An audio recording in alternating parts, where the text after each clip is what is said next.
नमस्कार दोस्तों, स्वागत है आपका स्टडी फॉर सिविल सर्विसेज में। यदि स्टडी फॉर सिविल सर्विसेज के छात्र हैं तो ये वाला टेलीग्राम जरूर ज्वाइन करके रखिए। यूट्यूब चैनल में हमारे साथ है तो भी ये वाला टेलीग्राम ज्वाइन करना बहुत ज्यादा जरूरी है। सारे नोटिफिकेशन, सारे अपडेट, सारे मोस्ट इंपोर्टेंट पिक्स, सारा रिवीजन सब कुछ यहाँ पे बताया जाता है। दोस्तों, इस वीडियो सीरीज के जरिए हम लोग इन्वायरमेंट को रिवाइज कर रहे थे और लिस्टिंग का पूरा पीडीएफ आप यहाँ पर देखते हैं, जिसके माध्यम से क्विक रिवीजन किया जाता है। तो ये जल्दबाजी वाला रिवीजन है। पहले अपने कॉन्सेप्ट को किताबों से क्लियर कर लीजिएगा और उसके बाद तब इसे देखिएगा तो और आनंद आएगा, क्योंकि कॉन्सेप्ट और मैप वाइज जो डाटा होता है जब आपका क्लियर रहेगा तो यहाँ चीज़ें आपको समझ में आएंगी और रटने की आवश्यकता नहीं पड़ेगी। तो बिना देर किए स्टार्ट करते हैं। और अगर आपने इस सीरीज़ का पहला पार्ट अभी नहीं देखा है तो उसको देख लीजिए। उसमें हमने घास भूमियों के बारे में चर्चा की है, यानी ग्रासलैंड्स के बारे में। इसके अलावा नेशनल पार्क्स को देखा है, बायोस्फीयर रिजर्व को देखा है। मैन एंड बायोस्फीयर रिजर्व वाला जो प्रोग्राम यूनेस्को का है उसके अंतर्गत आने वाले भारत के बायोस्फीयर रिजर्व कौन कौन से हैं ये भी हमने देखा। और उसके साथ ये भी जाना कि एक नेशनल पार्क डिक्लेयर करने की जो पावर है या क्षमता है वो किसके पास होती है, और एक से ज़्यादा क्षेत्रों में अगर फैला हुआ नेशनल पार्क है तो उसे राष्ट्रीय उद्यान या नेशनल पार्क का दर्जा देने का काम ये कौन करता है, ये सब हमने देखा था। तो पहले उसको देखिएगा तो एक सीक्वेंस बना रहेगा। यहाँ पर हम स्टार्ट करते हैं wild life sanctuary of India, यानी भारत के वन्यजीव अभ्यारण्यों से। और इसमें जो लिस्ट है उसे आप देख रहे हैं, एक तरफ राज्य दिया है और दूसरी तरफ वन्यजीव अभ्यारण्य दिया है। वही काम इधर भी किया गया है, राज्य दिया है और वाइल्ड लाइफ सेंचुरी है। तो पहले इधर वाला पार्ट कवर करेंगे, उसके बाद तब इधर चलेंगे। चलिए देखते हैं। तो पहले हिमाचल प्रदेश को देखिएगा यहाँ पे, और यहाँ जो वन्यजीव अभ्यारण्य है यानी वाइल्ड लाइफ सेंचुरी है उसमें चंद्रताल, पोंग डैम लेक और रेणुका, ये तीन आपको यहाँ पर दिखाई दे रहे हैं। कौन कौन सा है? चंद्रताल है, पोंग डैम लेक है और रेणुका है। राज्य हिमाचल प्रदेश। उसके बाद जम्मू कश्मीर को देखिए तो यहाँ पे चांगथाल शीत मरुस्थल यानी चांगथाल कोल्ड डेजर्ट, होकेरसर और सुरिनसर मानसर, ये जम्मू कश्मीर केंद्र शासित प्रदेश का हिस्सा है। ये जितने भी आप देख रहे हैं ये वाइल्ड लाइफ सेंचुरीज हैं। उसके बाद झारखंड को देखिए तो झारखंड में डालमा है, गौतम बुद्ध है, हजारीबाग है, पारसनाथ, पलामू और तोपचंची, ये जितने भी आपको यहाँ पे वाइल्ड लाइफ सेंचुरीज दिखाई दे रही है ये झारखंड का हिस्सा है, मतलब झारखंड में इनकी अवस्थिति है। इसके बाद अगले राज्य की ओर बढ़ते हैं तो कर्नाटक को देखिएगा। कर्नाटक राज्य में डांडेली है, घाट प्रभा है, यहाँ आप देख रहे हैं, चिंचोली है और ताल कावेरी, ये जो वाइल्ड लाइफ सेंचुरी है ये कर्नाटक राज्य का हिस्सा है। केरल में अगर देखा जाए तो यहाँ पे थड्डेकाट जो सेंचुरी है, वाइल्ड लाइफ सेंचुरी है, बर्ड सेंचुरी है, उसका आप नाम देख रहे हैं। उसके बाद इडुक्की, नेय्यार है, परम्बिकुलम है, मालाबार है, पेरियार, वायनाड, कुमारकाम, ये जितने भी आपको यहाँ दिखाई दे रही है ये केरल राज्य का हिस्सा है। आंध्र प्रदेश में अगर चलते हैं तो यहाँ पे कोरिंगा, कोलेरू, नागार्जुन सागर, श्रीशैलम और प्राणहिता। अच्छा, आंध्र और तेलंगाना दोनों में आप यहाँ नागार्जुन सागर, श्रीशैलम और प्राणहिता को देखेंगे। ये जिक्र जो है ये दोनों राज्यों में दिखाई देता है। ऐसा इसलिए है क्योंकि ये पहले कंबाइंड एक आंध्र प्रदेश था तो उसके अंदर एक रूप में पाया जाता था, लेकिन जब राज्य का विभाजन हुआ, तेलंगाना अलग हो गया तो ये दोनों राज्यों में फैली हुई है अवस्थिति के हिसाब से। तो इतना हमने आंध्र को देखा, उसके ठीक नीचे यहाँ तेलंगाना भी आ गया। तो इसमें नागार्जुन सागर, श्रीशैलम है, प्राणहिता है, ये जो वाइल्ड लाइफ सेंचुरी है उन्हें आप देख रहे हैं, और किन्नेर सानी है, ये जितनी भी वाइल्ड लाइफ सेंचुरी है ये तेलंगाना राज्य का हिस्सा है। इसके बाद वन्यजीव अभ्यारण्यों में आगे चलें तो बिहार राज्य आता है, और बिहार राज्य में बरेला झील ये है, और वर्तमान में इसे सलीम अली जुब्बा साहनी पक्षी विहार कहा जाता है। और भीम डैम है, गौतम बुद्ध, कांवर लेक, अभी कांवर लेक को आर्द्रभूमि के तहत शामिल किया गया है तो ये काफ़ी महत्वपूर्ण हो जाती है। इसके बाद कैमूर, वाल्मीकि, विक्रमशिला, गंगा डाल्फिन, ये जितने भी आपको वाइल्ड लाइफ सेंचुरीज दिखाई दे रही हैं ये बिहार राज्य में स्थित है। चंडीगढ़ को देखिए, चंडीगढ़ में सुखना लेक है, यहाँ पर आप देख रहे हैं, और पंजाब राज्य में हरिके लेक है, ये झीलों के नाम है। छत्तीसगढ़ में अगर देखा जाए तो अचान कमार और सीता नदी आपको दिखाई देगा। ये जितने भी हैं ये सब क्या है? वाइल्ड लाइफ सेंचुरीज हैं। गोवा में अगर आप देखें तो भगवान महावीर मोल्ले में आपको दिखाई देगा। तो इस प्रकार से ये सब वाइल्ड लाइफ सेंचुरीज के नाम है जो कि राज्यवार हम यहाँ पर कवर कर रहे थे। एक अंत में बच गया है वो है गुजरात। तो गुजरात राज्य में ग्रेट इंडियन बस्टर्ड, इसके अलावा गिर, गल्फ ऑफ कच्छ, मोरिनवाला, नल सरोवर, नारायण सरोवर, पूर्णा, ये जो जितनी भी आपको दिखाई दे रही है ये वाइल्ड लाइफ सेंचुरीज हैं, और यहाँ पाई जाने वाली प्रजातियों के नाम ये साथ में दे रखे हैं। इस प्रकार से हमने देखा। तो गुजरात राज्य की वाइल्ड लाइफ सेंचुरी देखने के बाद अब लिस्ट के दूसरे पार्ट की ओर चलते हैं जो कि इधर मौजूद है, और यहाँ स्टार्ट होता है दिल्ली से।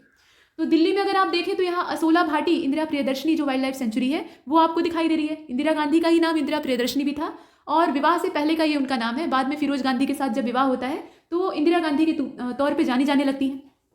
इसके बाद अरुणाचल प्रदेश को देखिए तो पखुई सेसा आर्किड, ये जो है ये वाइल्ड लाइफ सेंचुरी अरुणाचल का हिस्सा है। यहाँ पे नाम के साथ पूछा जाता है कि ये वाली जो वाइल्ड लाइफ सेंचुरी है ये किस राज्य में स्थित है। अब नीचे विकल्प दिया होगा, या राज्य से जो वाइल्ड लाइफ सेंचुरी या वन्यजीव अभ्यारण्य है उनको मैच कराना होगा। लिस्ट जो सूचियाँ होती हैं वो दे रखी होंगी, तो किसी भी प्रकार से प्रश्न आ सकता है, इसलिए अपनी तैयारी पूरी रखनी चाहिए। इसके बाद अब मिजोरम को देखिए तो मिजोरम में दम्फा है, इसके अलावा थोरांट लाग है, ये इसका नाम है, दम्फा है और थोरांट लाग है, ये दोनों जो वाइल्ड लाइफ सेंचुरी है ये मिजोरम राज्य का हिस्सा है। इसके बाद नेक्स्ट त्रिपुरा को देखिए, पूर्वोत्तर में ही तो त्रिपुरा में गुमटी है, यहाँ पर आप देख रहे हैं, और सिपाही जाला है, ये दोनों जो वाइल्ड लाइफ सेंचुरी है ये असल में त्रिपुरा राज्य का हिस्सा है। इसके बाद उत्तराखंड में केदारनाथ है, मध्य प्रदेश में अगर चलते हैं तो मध्य प्रदेश में बोरी है, गांधी सागर है, राष्ट्रीय चंबल, पन्ना, तातापानी, ये सब जो वाइल्ड लाइफ सेंचुरी आपको दिखाई दे रही है ये असल में मध्य प्रदेश राज्य का हिस्सा है। इसके ठीक नीचे महाराष्ट्र को देख लेते हैं। तो महाराष्ट्र में फनसड़ है, यहाँ सबसे ऊपर आपको दिखाई दे रहा है। उसके बाद बोर है, कलसूबाई, हरिश्चंद्र घाट है, मेलघाट है, नागजीरा है, पेनगंगा, उमरेद, करहांडला, ये सब जो वाइल्ड लाइफ सेंचुरी के नाम आप यहाँ देख रहे हैं ये महाराष्ट्र राज्य का हिस्सा है। इसी क्रम में जो नीचे वाला राज्य है वो है उड़ीसा। तो उड़ीसा में भितरकणिका है, यहाँ पे चलका नहीं होगा बल्कि चिल्का होगा। गहीर माथा है, मैरीन मतलब समुद्री एरिया है। नंदनकानन, सतकोसिया गार्ज और सिमलीपाल, ये जो वाइल्ड लाइफ सेंचुरीज के नाम आप यहाँ देख पा रहे हैं ये सब उड़ीसा राज्य में स्थित है। भितरकणिका है, चिल्का है, गहीर माथा मैरीन वाला है, नंदनकानन है, सतकोसिया गार्ज और सिमलीपाल। इसके नीचे राजस्थान को देख लीजिए। तो राजस्थान राज्य में माउंट आबू, सरिस्का, जवाहर सागर, राष्ट्रीय चंबल वन विहार, इस प्रकार से जो वाइल्ड लाइफ सेंचुरी है वो आपको दिखाई दे रही है। यहाँ आपने राजस्थान को कवर किया। इसके बाद नागालैंड को देखिए। नागालैंड में फाकिम है एकमात्र। असम में अगर देखा जाए तो देपोर बील, इसके अलावा पूर्वी कार्बी अंगलांग और लाओखोआ, ये जो वाइल्ड लाइफ सेंचुरी है ये असम राज्य का हिस्सा है। अच्छा, बील क्या होते हैं? तो बील भी एक प्रकार की आर्द्र भूमियाँ ही होती हैं, ये इनका स्थानीय नाम है। असल में इनका जो स्वरूप है वो एक वेटलैंड का ही होता है। इसके बाद तमिलनाडु को देखिए। तमिलनाडु में कोडाईकनाल है, नेल्लई है, पॉइंट कैलिमर है, इसके अलावा पुलिकट लेक है, सत्यमंगलम है, कलक्कड़ है, अच्छी खासी संख्या इनकी है, ध्यान से देखिएगा। इंदिरा गांधी, अन्नामलाई है और वेदांग थल है, जिसको कि वेदांग थंगल भी कहा जाता है। वही नाम यहाँ नीचे अंग्रेजी में दिए हैं। कोडाईकनाल है, नेल्लई है, पॉइंट कैलिमर है, पुलिकट लेक है, सत्यमंगलम है, कलक्कड़ है, इसके अलावा इंदिरा गांधी, अन्नामलाई और वेदांग थंगल, ये जितनी भी वाइल्ड लाइफ सेंचुरी है ये तमिलनाडु राज्य का हिस्सा है। इसके बाद आगे उत्तर प्रदेश बचता है यहाँ सबसे अंत में। तो उत्तर प्रदेश में बखीरा है, यहाँ आप देख रहे हैं, कैमूर है, भगवान महावीर स्वामी और ओखला पक्षी विहार है, मतलब ये वाइल्ड लाइफ सेंचुरी है। उसके बाद पटना पक्षी विहार जो बर्ड लाइफ सेंचुरी होती है उसके तौर पे, तो ये पटना यहाँ लिखा है, इसको देखकर आप पाटलिपुत्र वाला पटना मत समझ लीजिएगा, ये बिहार राज्य में नहीं है, यूपी का हिस्सा है। आगे चलते हैं। यहाँ तक हमने वाइल्ड लाइफ सेंचुरी को कवर किया है और ये 2 हिस्सों में बटी हुई लिस्ट थी जिसमें कि हमने लगभग सभी राज्यों को देखा। इसके बाद जो अगला टॉपिक है उसमें हम देखने वाले हैं वन्यजीव संरक्षण की परियोजनाएं। जीवों की तादाद तेजी से कम होती जा रही है, जलवायु में बदलाव हो रहा है और जलवायु में बदलाव होना एक प्राकृतिक प्रक्रिया है, लेकिन मनुष्य के जो क्रियाकलाप हैं, हानिकारक कार्य हैं, उनके चलते प्रकृति का अनवरत दोहन हो रहा है और इस वजह से पर्यावरण और जलवायु बहुत तेजी से बदल रही है। जलवायु में जो परिवर्तन 200 साल 300 साल के अंतराल पर होना चाहिए वो 50 साल के अंदर घटित होने की संभावना दिखाई दे रही है और ये विनाशकारी स्थिति है। ऐसी स्थिति ये पूरी मानव जाति को नष्ट कर देगी, उसके साथ ही पूरी पृथ्वी भी यहाँ समाप्त हो जाएगी, जीवन की समाप्ति हो जाएगी। ऐसी परिस्थितियाँ मंडरा रही हैं। तो वन्य जीवों की तादाद तेजी से कम होती जा रही है, पक्षी कम हो रहे हैं, जो इंसेक्ट्स हैं उनकी तादाद कम हो रही है, मतलब हर जीव खतरे में है।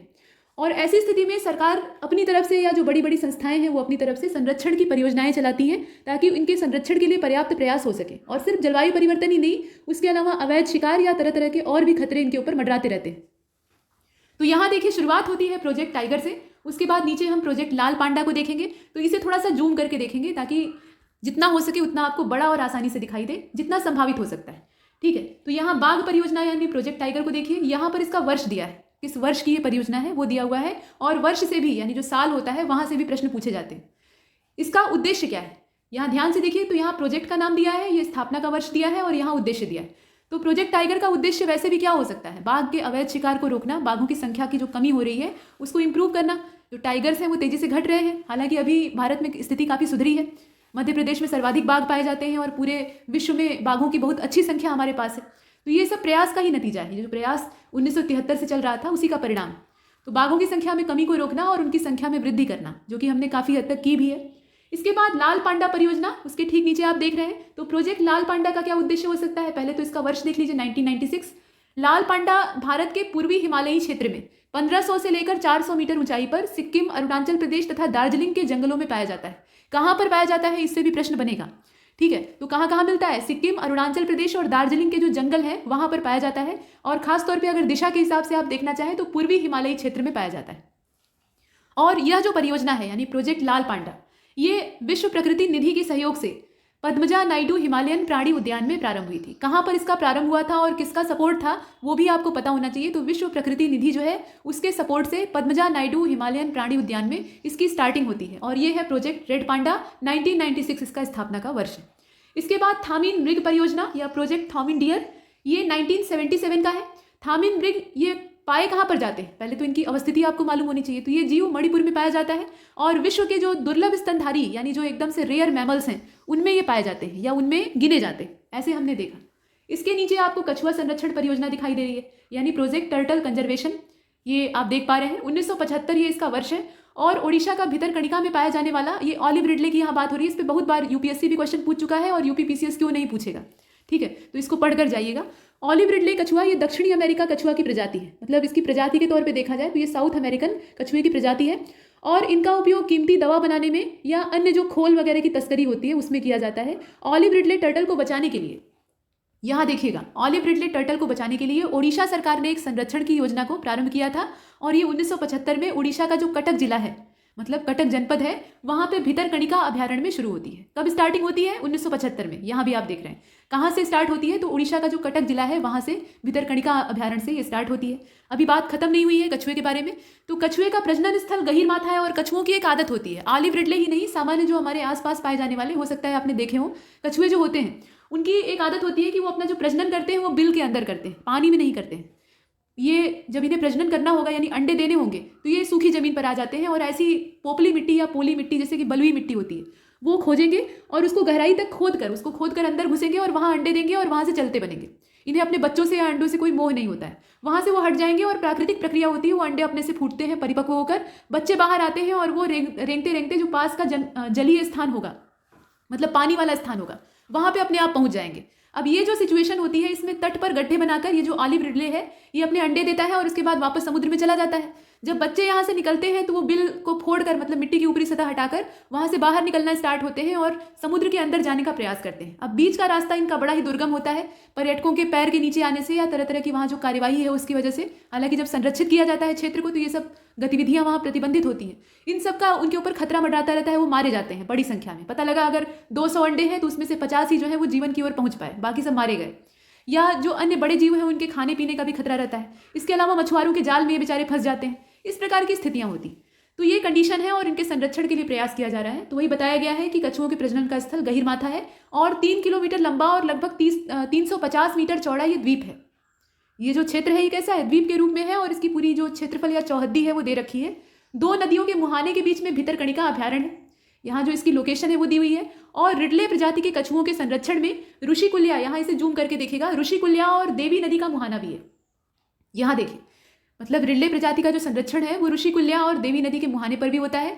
इसके अलावा यहाँ कहा गया है कि जो पर्यावरण और वन विभाग है उसके द्वारा 21 फरवरी 2015 को तीसरा कछुआ महोत्सव का आयोजन किया गया, जो असोम के दीमा हसाओ जो क्षेत्र है वहाँ पे हेजोंग झील में एक अद्वितीय प्राकृतिक कछुआ गृह के तौर पे देखा गया। तो ये सब कुछ चीज़ें दी हुई है, मतलब यहाँ थोड़ा सा ट्रांसलेशन की समस्याएं हैं, लेकिन जो क्षेत्र है उनको याद रखिएगा और प्रजातियों के नाम, साथ ही साथ उनका संरक्षण कैसे और कहाँ पर किया जा रहा है, क्या उनकी आवश्यकता है, ये सब ध्यान देना है।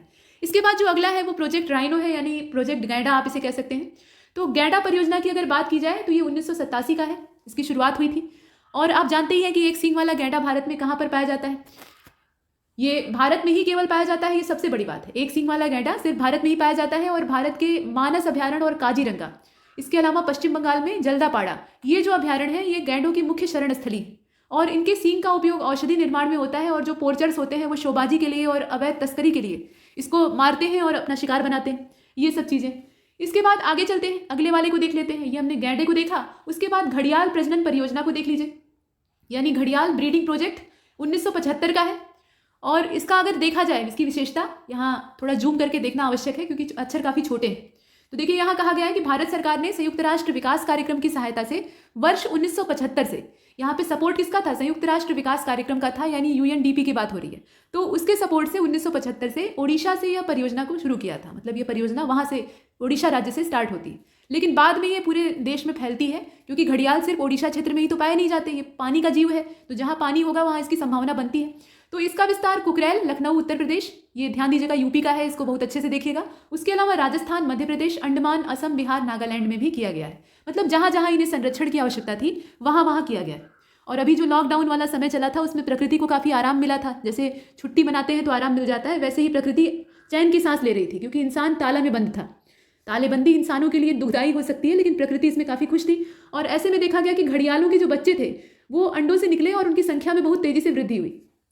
इसके बाद 2006 में ये क्या हो रहा है, इसको वापस छोटा करना पड़ेगा। देखिए ये है गिद्ध संरक्षण परियोजना। गिद्ध तो दिखाई ही नहीं देते, बड़ी समस्या है। पहले एक जमाना था कि एक मवेशी मरता था गांव गिराव में, और भारत गांवों का देश है तो गांव हर जगह थे। तो गांव गिराव में मवेशी मरता था किसान का, तो किसान उसको ले जाके किसी परती जमीन पर डाल देता था। ये पुण्य का काम होता था। और उसके बाद वहाँ पे चील, पहले इनविटेशन के जो पहले हकदार होते थे, मेहमान होते थे, वो चील होती थी। चील आते थे, उसके पीछे पीछे गिद्ध आते थे, और अंत में जो बचता था वो कौवे खाते थे, और उसके बाद भी जो बच जाता था वो सियार और कुत्ते खाते थे। इस प्रकार से पूरा वहाँ पे अपघटन हो जाता था उस पूरे शरीर का।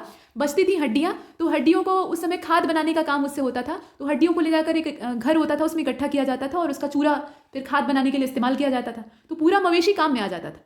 अब ये जो गिद्ध है ये तेजी से गायब हुए, और इसमें पशुओं को दी जाने वाली एक खास औषधि, उसका नाम आप जानते ही हैं, बताने की यहाँ रिपीट करने की आवश्यकता नहीं है, उसका प्रभाव देखा गया। इससे गिद्धों के जो आंतरिक अंग थे, जैसे कि गुर्दे वगैरह, उन पे बुरा प्रभाव पड़ता था। वो समय से पहले फेल हो जाते थे और इनकी मृत्यु हो जाती थी। तो जब तेजी से ये गायब हो गए, एक बड़ी संख्या इनकी लुप्त हो गई, तब जाकर सरकार और लोगों को होश आया कि अच्छा गिद्ध कहाँ गए, ये तो बड़े कम हो गए। और ऐसी स्थिति में फिर इनके संरक्षण की बात होती है। तो 2006 बहुत लेट प्रयास हुआ, जब इनकी आधी से अधिक संख्या साफ हो गई, कभी ये भरपूर मात्रा में मिलते थे, तो तब जाकर प्रयास स्टार्ट होता है। लेकिन अभी स्थितियां सुधरी हैं। यहाँ कहा गया है कि वर्ष 2006 में हरियाणा वन विभाग, यहाँ इनके बारे में कुछ विशेष बातें कही गई हैं। हरियाणा वन विभाग और बॉम्बे नेचुरल हिस्ट्री सोसाइटी, इसके बीच में हुए एक सहमति पत्र में, मतलब समझौता होता है, उसमें गिद्धों के संरक्षण का लक्ष्य रखा गया। यहाँ पे किसके किसके बीच में हो रहा है, तो ध्यान दीजिएगा, वर्ष 2006 में हरियाणा वन विभाग और बॉम्बे नेचुरल हिस्ट्री सोसाइटी, इनके बीच में होता है।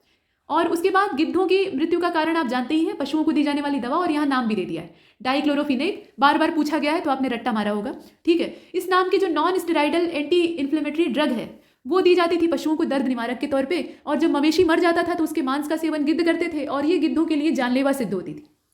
अब यहाँ आगे भी दिया हुआ है, यहाँ दिया है जूनागढ़, भोपाल, हैदराबाद, भुवनेश्वर से इस गिद्ध संरक्षण परियोजना की शुरुआत की गई। स्टार्टिंग कहाँ से होती है, तो जूनागढ़, भोपाल, हैदराबाद और भुवनेश्वर, ये जो चुने हुए क्षेत्र हैं, यहाँ से स्टार्ट होता है। असम का जो धर्मपुर वाला क्षेत्र है, वो वहाँ पे देश में पहला या देश का पहला गिद्ध प्रजनन केंद्र स्थापित किया गया है। इस प्रकार से तो गिद्धों की भी विभिन्न प्रजातियां होती हैं। अब यहाँ पर जो गिद्धों का संरक्षण किया जा रहा है उसमें भी प्रजातिवार होता है। तो कहाँ से शुरू किया गया और कहाँ से कब से स्टार्टिंग होती है, वो सब याद रखिएगा। ये पूरा डाटा महत्वपूर्ण है, यहाँ से प्रश्न पूछे जाने की संभावना होती है। तो हमने देखा गिद्धों के संबंधित प्रोजेक्ट के बारे में। अब इसके बाद गिर सिंह परियोजना को देख लीजिए। गिर लायन प्रोजेक्ट यहाँ पर आपको दिखाई दे रहा है, ये रहा। 1973 इसका वर्ष है। गिर अभ्यारण्य में केंद्र सरकार के सहयोग से प्रारंभ होता है। ये जो गिर अभ्यारण्य है गुजरात का, वहाँ पे ये स्टार्ट होता है सेंट्रल गवर्नमेंट के सपोर्ट से। और गुजरात का जूनागढ़ जिला ये गिर अभ्यारण्य की लोकेशन है। मतलब गिर नेशनल पार्क ये है कहाँ पर, ये गुजरात का जो जूनागढ़ जिला है वहाँ पर है। और इसका विस्तार दिया है 1412 स्क्वायर किलोमीटर। और यह जो उद्यान है ये एकमात्र ऐसा उद्यान है जहाँ पर एशियाई शेर पाए जाते हैं। हालांकि दिक्कत ये हुई थी कि यहाँ पर डिस्टेम्पर वायरस का कहर काफ़ी फैला हुआ था। डिस्टेम्पर वायरस ये जो जंगली कुत्ते होते हैं उनके अंदर पाया जाता है, और कुत्तों से होते हुए जो शेर थे या सिंह थे उनके अंदर पहुंच गया, और इससे वो प्रभावित हुए और ये समय से पहले मरने लगे, बीमार होने लगे। मतलब इनकी जो कार्य क्षमता है वो प्रभावित होने लगी। तो इनके पुनर्वास की योजना चल रही थी। मध्य प्रदेश में इन्हें ले जाकर पुनर्स्थापित किया जाए, वहाँ से हटा लिया जाए, ये प्लान हो रहा था। लेकिन ये प्लान अभी अधर में है। तो फिलहाल हमने देखा। उसके बाद प्रोजेक्ट एलिफेंट को देखिए, इसे जरा जूम करके भी आप देख सकते हैं। यहाँ पे गिर अभ्यारण्य के बारे में कहा गया है कि मतलब ये सेंट्रल गवर्नमेंट के सपोर्ट से स्टार्ट होता है, और ये एकमात्र ऐसा उद्यान है, ध्यान दीजिएगा, जो कि एशियाई शेरों को अपने यहाँ कंटेन करता है। 1973 ये इसका समय है। अब इसके बाद आगे चलते हैं। जो अगला है वो प्रोजेक्ट एलिफेंट है। एलिफेंट को भी उतने ही संरक्षण की आवश्यकता है जितने की बाघों को है, क्योंकि ये डायनासोर की तरह जल्दी ही विलुप्त होने वाले हैं, ऐसी संभावना और चिंता जाहिर की गई। लेकिन उसके बावजूद हाथियों की जो असमय मृत्यु है या दुर्घटनाग्रस्त होने की बातें हैं वो आए दिन सुनाई देती। तो देखिए, हाथी एक बुद्धिमान जीव है। प्रोजेक्ट एलिफेंट ये 1992 का है। लेट प्रयास इसमें भी शुरू हुआ है, आप देख रहे हैं। जो पहले वाले प्रयास हैं उनके परिणाम हमें अब दिखने लगे हैं, जैसे कि प्रोजेक्ट टाइगर का दिखने लगा है। लेकिन जो लेट स्टार्ट हुए हैं उनका रिजल्ट भी लेट आएगा, ये भी बात है। तो हाथी भारत का सबसे बड़ा, हाथी जो है वो भारत का सबसे बड़ा स्थलीय स्तनपायी जानवर है। जमीन पर रहने वाला मैमल है, भारत में पाया जाने वाला सबसे बड़ा। और इसे भारतीय वन्यजीव संरक्षण अधिनियम 1972, ये जो यहाँ पे प्रोटेक्शन एक्ट है, मतलब वन्यजीव संरक्षण अधिनियम है, ये काफ़ी महत्वपूर्ण है 1972 वाला। इसकी प्रत्येक अनुसूची को आपको देखना होगा कि किस अनुसूची में किस प्रकार का संरक्षण प्राप्त है और उसके दायरे में कौन कौन से भारतीय प्राणी आते हैं। इनसे बहुत बार प्रश्न बना है और बन सकता है। तो 1972 की जो अनुसूची है उसमें शामिल किया गया है। दिसंबर, मतलब ये 7 दिसंबर की बात हो रही है, 7 यहाँ बाद में लिखा हुआ है। 7 दिसंबर 1992 को केंद्र सरकार द्वारा सिंहभूम झारखंड में जो प्रोजेक्ट एलिफेंट है उसको शुरू किया गया। प्रोजेक्ट एलिफेंट की शुरुआत कहाँ पे होती है? झारखंड से होती है, जैसा कि यहाँ दिया हुआ है। और यहाँ अगर हाथी संरक्षित क्षेत्रों के बारे में बात करें तो भारत के प्रमुख हाथी संरक्षित क्षेत्र में पेरियार अभ्यारण्य है जो कि केरल में है।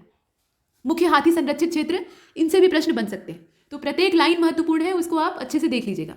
पेरियार अभ्यारण्य ये केरल में है, मानस अभ्यारण्य और काजीरंगा ये असम के हो गए, यहाँ भी हाथियों का संरक्षण होता है। देखिए जो काजीरंगा है वो एक सींग वाले गैंडे के लिए जाना जाता है, लेकिन हाथियों की भी यहाँ अच्छी खासी संख्या है। और जब बाढ़ आती है तो ये जीव बड़े पशुपेश में पड़ जाते हैं।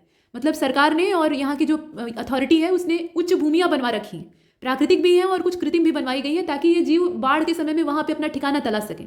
लेकिन अवैध खनन और तरह तरह की जो मानवीय गतिविधियाँ होती हैं जो इलीगल होती हैं, उसकी वजह से ये उच्च भूमियाँ नष्ट हो रही हैं या समय के साथ भी इनमें मतलब क्षरण की घटना हो रही है, तो इससे ऊंचा स्थान मिल ही नहीं पाता है। तो ये जीव अंत में जान बचाने के लिए, जब डूबने की नौबत आती है तो जान बचाने के लिए और खाने की तलाश में सड़कों पर और रेल की पटरियों पर आने लगते हैं। और रेल की पटरियों पर आने का नतीजा क्या होता है आप जानते हैं, या सड़कों पर आने का।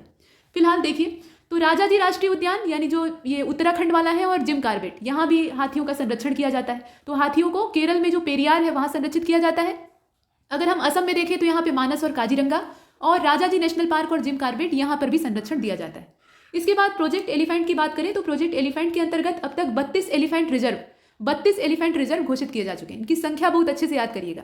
और वर्ष 2010 में हाथी को राष्ट्रीय विरासत पशु घोषित किया गया। जो हमारा नेशनल एनिमल है वो तो बाघ है, लेकिन जो नेशनल हेरिटेज एनिमल है वो एलिफेंट है, इसे ध्यान दीजिएगा।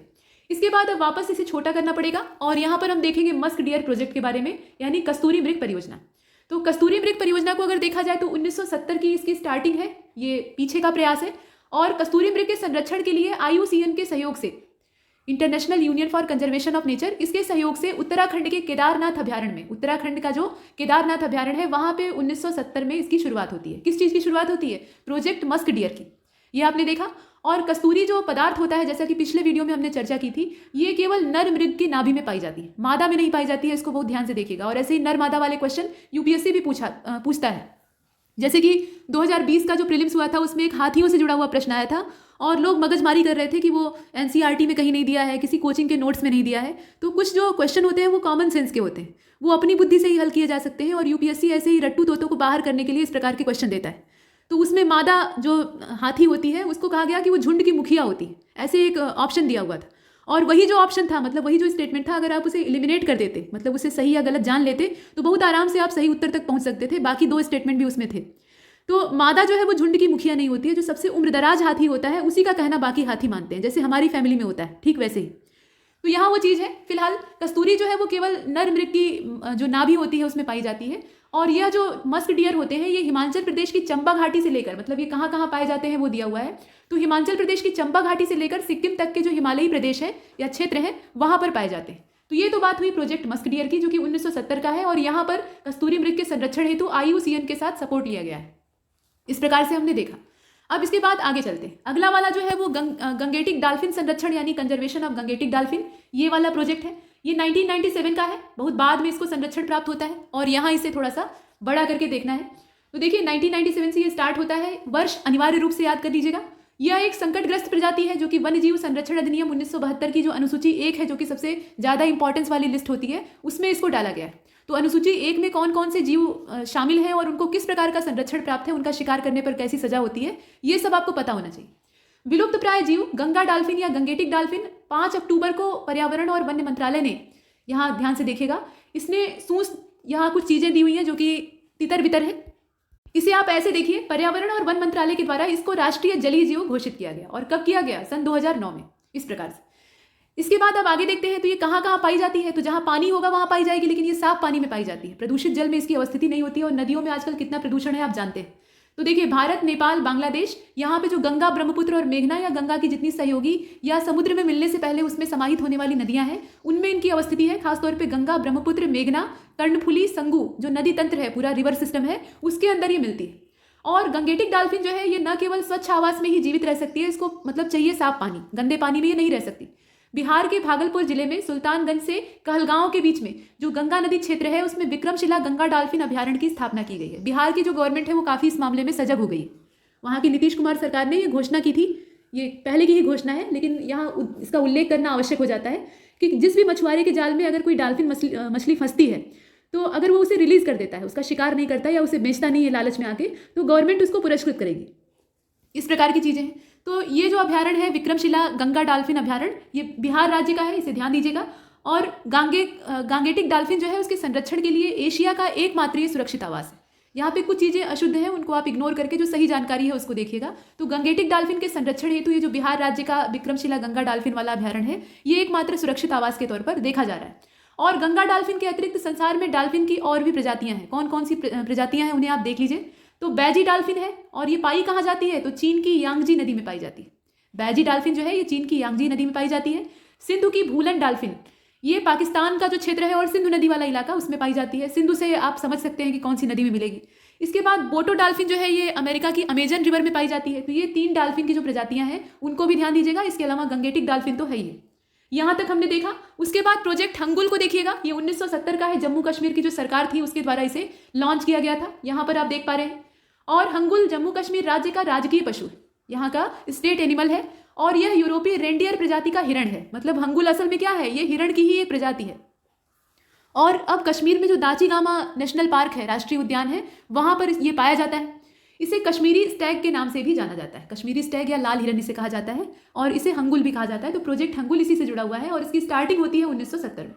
इसके बाद नीचे है वैश्विक टाइगर फोरम, यानी ग्लोबल टाइगर फोरम। 1993 इसकी स्थापना का वर्ष है, दिल्ली में स्टैब्लिश होता है। और इसका उद्देश्य क्या है, तो इसका उद्देश्य है सभी देशों के परस्पर सहयोग के द्वारा बाघों की रक्षा और संरक्षण को सुनिश्चित करना। पीछे हमने प्रोजेक्ट टाइगर को देखा है, तो उसमें भी उद्देश्य वही है, बाघों का संरक्षण करना।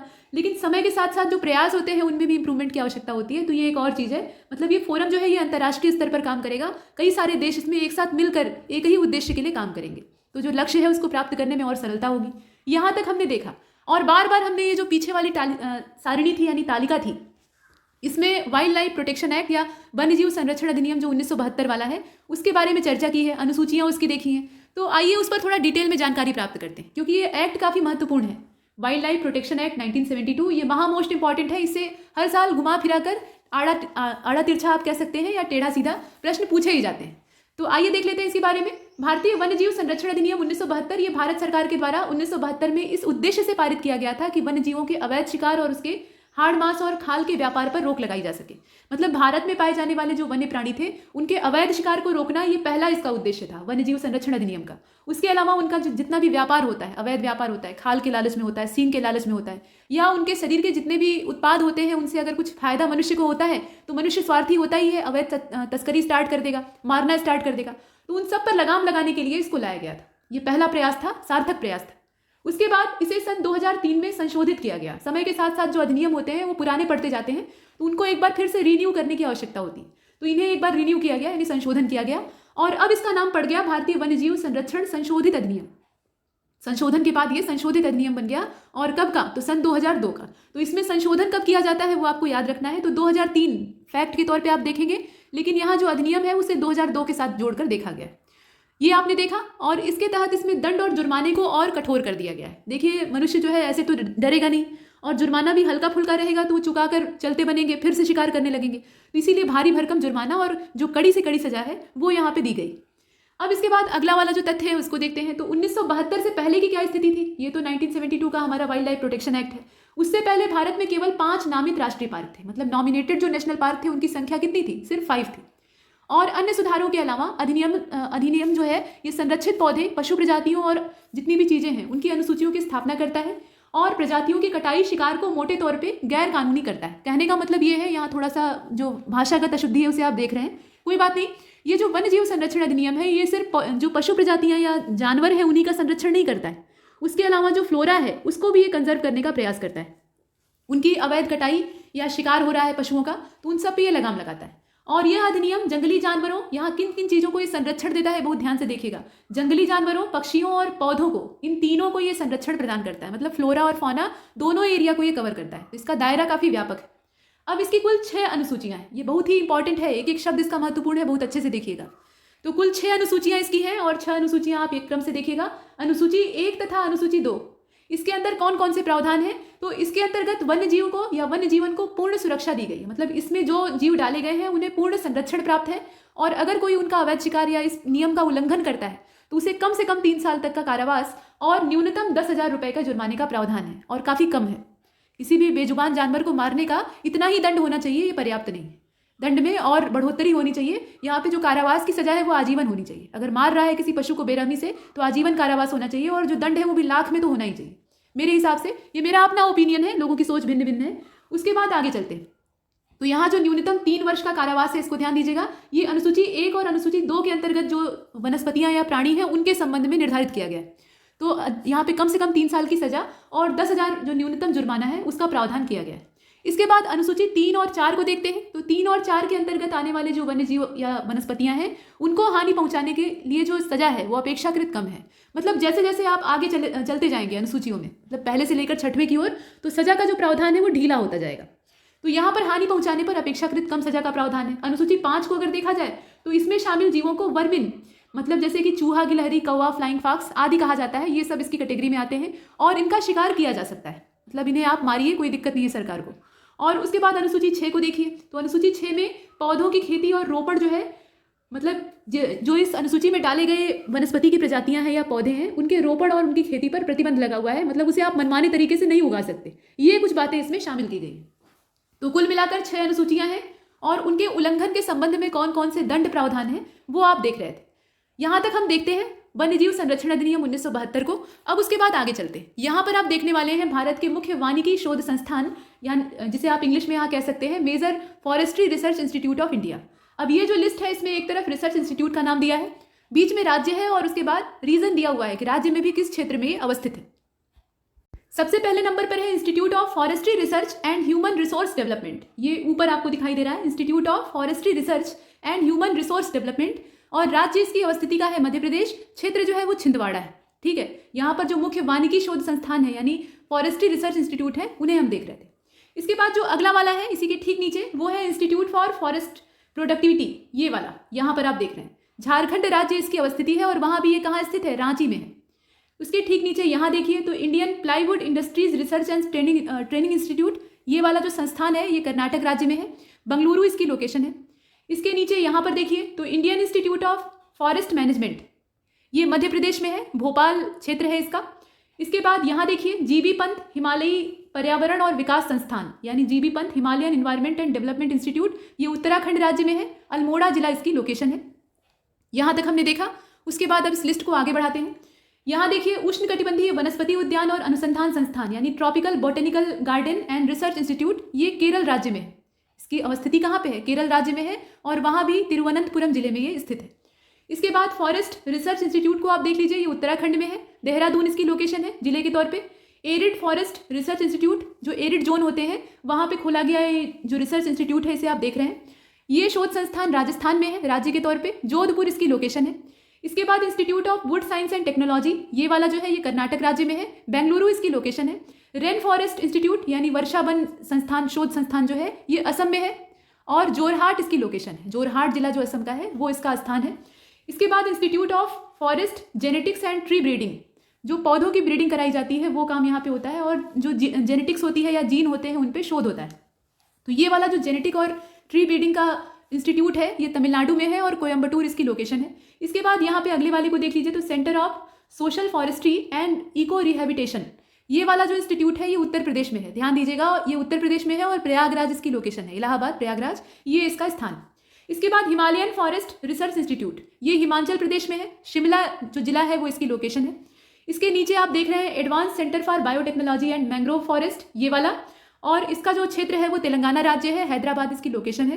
ट्रॉपिकल फॉरेस्ट्री रिसर्च इंस्टीट्यूट, ये मध्य प्रदेश में है और जबलपुर जो जिला है ये इसकी लोकेशन है। यहाँ तक हमने कुछ शोध संस्थानों को देखा जो कि वनस्पतियों से जुड़े हुए थे, ये वानिकी शोध संस्थान थे। इतना कवर करने के बाद अब आगे चलते हैं। यहाँ पर वनस्पतियों के वर्गीकरण को एक बार देख लेते हैं। तो क्लासिफिकेशन ऑफ वेजिटेशन, एक तरफ वेजिटेशन का नाम दिया है और दूसरी तरफ ये किस प्रकार की वनस्पतियां होती हैं, मतलब इनका क्या प्रकार या क्या मतलब होता है वो दिया हुआ है। तो ये जीव विज्ञान जो वनस्पति वाला क्षेत्र होता है, मतलब बॉटनी जिसे आप कह सकते हैं, उसमें भी शामिल हिस्सा माना जा सकता है और नहीं तो इन्वायरमेंट का पार्ट तो है ही है। ट्रोपोफाइट को देखिए, ट्रोपोफाइट किस प्रकार की वनस्पतियां होती हैं, तो ये उष्णकटिबंधीय क्षेत्र में वन और घास वाली वनस्पतियों के तौर पे देखी जाती है, मतलब forest and grass vegetation in tropical area, ये इसका मतलब होता है। और इसे जूम किया जा सकता है, बड़ा करके भी आप देख सकते हैं, ये देखिए। इसके बाद हाइड्रोफाइट है, तो हाइड्रोफाइट जो है ये जल की ऊपरी सतह पर उगने वाली वनस्पतियां होती हैं, vegetation grow on the surface of water. इसके बाद हाइग्रोफाइट है, ध्यान दीजिएगा यहाँ मिलते जुलते शब्द हैं, हाइड्रोफाइट है और हाइग्रोफाइट है। तो जो हाइड्रोफाइट होते हैं वो जल की ऊपरी सतह पे, जो पानी की अपर लेयर होती है उस पर उगने वाली वनस्पतियां होती हैं। और हाइग्रोफाइट क्या होते हैं? हाइग्रो का मतलब आर्द्रता से यानी ह्यूमिडिटी से होता है, आप जानते ही हैं। तो वही कहा गया है कि अधिक आर्द्रता वाले जो क्षेत्र होते हैं वहां पर उगने वाली वनस्पतियों को हाइग्रोफाइट कहा जाता है, vegetation found in area with high humidity. इसके बाद जेरोफाइट है, इस पर बहुत बार क्वेश्चन आया है। उष्णकटिबंधीय मरुस्थलीय जो क्षेत्र होते हैं वहां पर पाई जाने वाली वनस्पतियों को जेरोफाइट के नाम से संबोधित किया जाता है। वही चीज इंग्लिश में भी है कि vegetation found in tropical desert areas, जो ट्रॉपिकल डेजर्ट एरियाज होते हैं वहां पे इसकी प्राप्ति होती है। इसके बाद मेसोफाइट को देखिएगा, तो मेसोफाइट जो है ये शीतोष्ण कटिबंधीय टैगा वनस्पतियां होती हैं। यहाँ पर आप देख रहे हैं टेम्परेट जोनल जो टैगा वेजिटेशन है उसके तौर पे इन्हें देखा जाता है। और क्रायोफाइट को अगर आप देखें तो ये शीत कटिबंधीय जो टुंड्रा वनस्पतियां होती हैं, इसमें उदाहरण भी दे रखा है ताकि आप बेहतर समझ सकें, जैसे लाइकेन होता है या काई होती हैं, ये सब इस रेंज में आती हैं। तो इस प्रकार की वनस्पतियों को क्रायोफाइट कहा जाता है। ये ऐसे क्षेत्र में पैदा होते हैं जहाँ शीत मरुस्थल वाली स्थिति होती है, जैसे लेह लद्दाख वाला जोन है, वहाँ पे शुष्कता बहुत ज़्यादा होती है, पानी की जो मात्रा है वो वायुमंडल में बहुत कम होती है, अर्थात आर्द्रता कम होती है और वातावरण बिल्कुल सूखा होता है और तापमान एकदम 0 से भी कई डिग्री सेल्सियस कम होता है। तो इसीलिए यहाँ पे क्रायो दिया है। क्रायो का मतलब होता है टेम्परेचर की मात्रा वहाँ कम हो रही है, जैसे क्रायोजेनिक को आप पढ़ते हैं। तो वही चीज़ है, क्रायोफाइट का मतलब है कि इस प्रकार की वनस्पतियाँ जो कि शीत कटिबंधीय या शीत मरुस्थलीय क्षेत्रों में पैदा होती हैं। इसके बाद हेलोफाइट को आप देख लीजिए, तो हेलोफाइट जो है ये नमकीन पानी में पैदा होने वाली वनस्पतियां हैं, जैसे कि मैंग्रोव के जो वन होते हैं वो इसी प्रकार के होते हैं, या एस्चुरी वाले क्षेत्र में पैदा होने वाली वनस्पतियों को भी यहाँ हाइड्रोफाइट की माफ कीजिएगा हेलोफाइट की श्रेणी में रखा जा सकता है। मैंग्रोव के जो वृक्ष होते हैं वो जरायुज होते हैं, उनके अंदर बीज तो पैदा होते हैं लेकिन बीज को वो जमीन पर गिराते नहीं है, क्योंकि वहाँ जमीन नहीं होती है, बहता हुआ पानी होता है और वो भी खारा पानी। ये ऐसे क्षेत्र होते हैं जहाँ पर समुद्र और नदियों का सम्मेलन होता है, तो खारा पानी की बहुलता होती है और ये खारे पानी में अपने आप को अनुकूलित करने की क्षमता रखते हैं और पूरा समुद्र के किनारे एक बाढ़ बनाने का काम करते हैं। तो मैंग्रोवों का एक अपना महत्व है और काफ़ी बड़ा महत्व है, आप जानते ही हैं ये चीज़ें। तो हेलोफाइट उसी प्रकार की वनस्पतियाँ होती हैं और ये जरायुज पौधे, जब पौधा परिपक्व हो जाता है तभी जाकर वो अपनी जड़ को जमीन तक ले जाता है, नहीं तो बीज अवस्था में उसका अंकुरण जो मूल वृक्ष है, मातृ वृक्ष है, उसी के अंदर हो जाता है। इसके बाद लिथोफाइट को देखिएगा, तो लिथोफाइट जो है ये कठोर चट्टानों पर उगने वाली वनस्पतियां होती हैं। कहते हैं ना पत्थर पर दूब नहीं जमती, तो यहाँ पत्थर पर दूब जमती है। कठोर चट्टानों पर भी कुछ वनस्पतियां पैदा हो सकती हैं, उनको थोड़ी सी मिट्टी चाहिए होती है। और उसके बाद पायरोफाइट को देखिएगा, पायरोफाइट में अग्नि प्रतिरोधी वनस्पतियां आती हैं। जो घने जंगल होते हैं, खासतौर पर जो रेन फॉरेस्ट होते हैं, वहां पर प्रकृति का ऐसा बंदोबस्त होता है कि जंगल में प्राकृतिक तौर पर आग लगती है, मतलब जो प्रकृति के द्वारा निर्धारित नियम है उसकी बात की जा रही है। नेचुरल प्रोसेस के तौर पे वहाँ पे फायर जनरेट होती है, टहनियाँ आपस में रगड़ खाती हैं, चिंगारी पैदा होती है और सूखे पत्तों में जाकर आग लग जाती है और वो आग कुछ दूर तक फैलती है, वहाँ की जो गंदगी होती है या जितना भी वेस्ट मटेरियल होता है उसको जलाकर राख कर देती है। उसके बाद वनस्पतियों का एक ऐसा क्षेत्र आता है जो कि अग्नि प्रतिरोधी यानी फायर रेजिस्टेंट होती हैं और वो वहीं से आग को शमित कर देती हैं, बुझा देती हैं। और इस प्रकार से जंगल की आग एक सीमित दायरे में हो तो फायदेमंद भी होती है, लेकिन जब इंसानी उसमें प्रभाव दिखाई देता है तो यही आग जो है बेकाबू हो जाती है और उसके बाद जंगल के जंगल जलकर राख हो जाते हैं, साथ में जिंदा जलने वाले बेजुबान प्राणी भी होते हैं। सोचिए कितनी विध्वंसकारी स्थिति। तो ऐसी स्थितियां पैदा होती हैं। मनुष्य जो है वो प्रकृति के काम में सबसे ज्यादा हस्तक्षेप या ये कहिए कि टांग अड़ाने वाला प्राणी। यहां तक हमने कवर किया है। तो हमने देखा कि पायरोफाइट इसी प्रकार की फायर रेजिस्टेंट वाली वेजिटेशन होती है। इसके बाद जो अगला हमारा मुद्दा है वो है मुख्य स्थलीय बायोम की विशेषताएं, यानी characteristics of major terrestrial biomes. ये बायोम कितने प्रकार के होते हैं, यहाँ पे कैसी वनस्पतियां पाई जाती हैं, इनकी ज्योग्राफिकल कैरेक्टरिस्टिक्स क्या है या भौगोलिक विशेषताएं क्या है, ये सब हम देखेंगे, लेकिन वो अगले लेक्चर में होगा। इसमें इतना ही और तब तक के लिए नमस्कार।